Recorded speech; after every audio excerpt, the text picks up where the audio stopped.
My name is Marie-Pascal Noël, and I'm a child neuropsychologist doing research in the field of numerical development for typical children, but I've always been interested in math learning difficulties, what we can call dyskalkulia in some cases. I am a university professor at the Catholic University of Louvain in Belgium. And I've been working in the field of numerical cognition since 30 years now, so a long time. And so during all these years, I've been the field really growing. So there are really more and more interest into these specific math learning difficulties.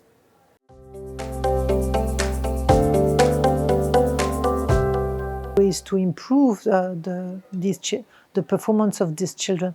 And what this research have found is that if you try to work on very general cognitive skills like working memory, often you don't have great improvement on working memory itself, and usually it does not impact the math skills of the person.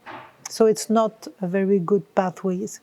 But if you go and practice the skills that are difficult for the child, and you really try to build something very an explicit instruction, going step by step in very small steps, having reinforcement, allowing the child to really understand what is going on by using manipulatives and different systems like that, then we can have very interesting results. And it can go up to changing the brain activity when the brain activity is measured in those tasks, not in general, of course, because we have seen that for these children, often there are, when we measure the brain activity in a number task, like in comparison of digits or in verifying whether a simple calculation is correct or wrong, there are some brain activity that differ from the brain activation of the normal population.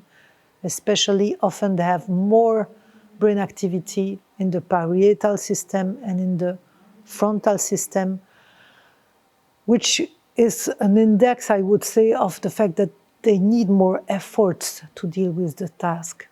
And when you intervene, and if the program is efficient, you can see brain changes as well when they are retested with the same type of tasks.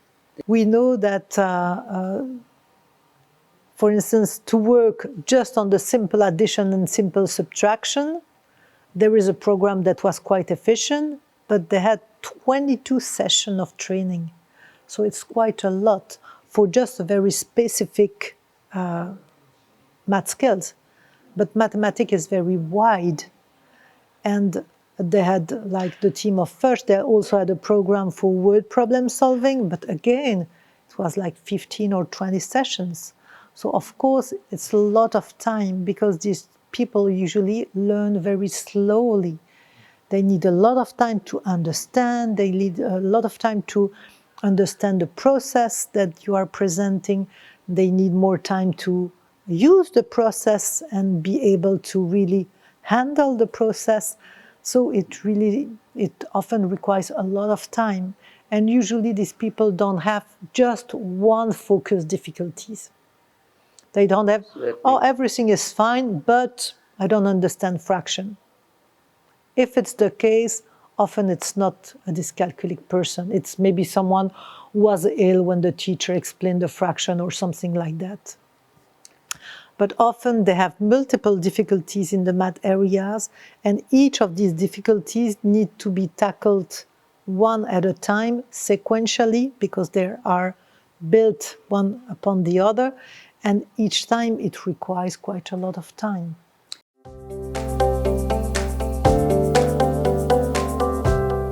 I mentioned research from the team of Andauker who developed the catch-up numeracy program, and they had assistants working half an hour twice a week with the child. They had quite good success with it. But I would say that if the world was perfect, I think the best would be to have very small classes, because we know that children learn more if the class size is small. So having very small classes where children with difficulties could learn at their own pace. Even if at 12 they did not cover all the program, but they keep on building things, and the teacher would go slowly, following the rhythm of the child, so that we make sure that they understand things before going to the next step.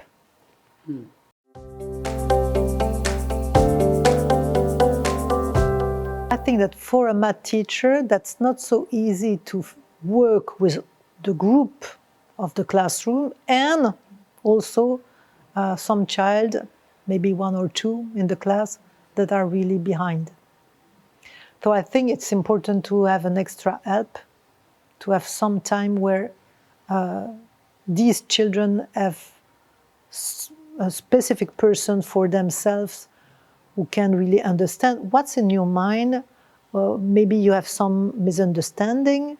Can we change those misunderstanding? What is not clear for you? Trying to find the good manipulatives that would help you understand things and so on. But working in this individual's way, together with working with the class, I think it's very difficult. But what is important for math teacher is to know about dyscalculia, not to victimize those children who are at difficulties.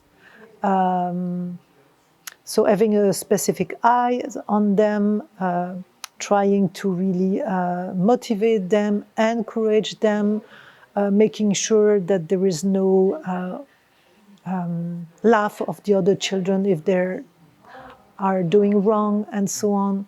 So really trying to build a nice atmosphere so that the child will not feel lower self-esteem, and then finally build math anxiety or math avoidance. So I think that would already be a very good job, being aware of those children, asking for help, maybe a specific clinician or maybe a specific teacher that would come into the class, or maybe they have some extra time to take care in an individual way to these children. I don't know, maybe something like that. I would go into that direction.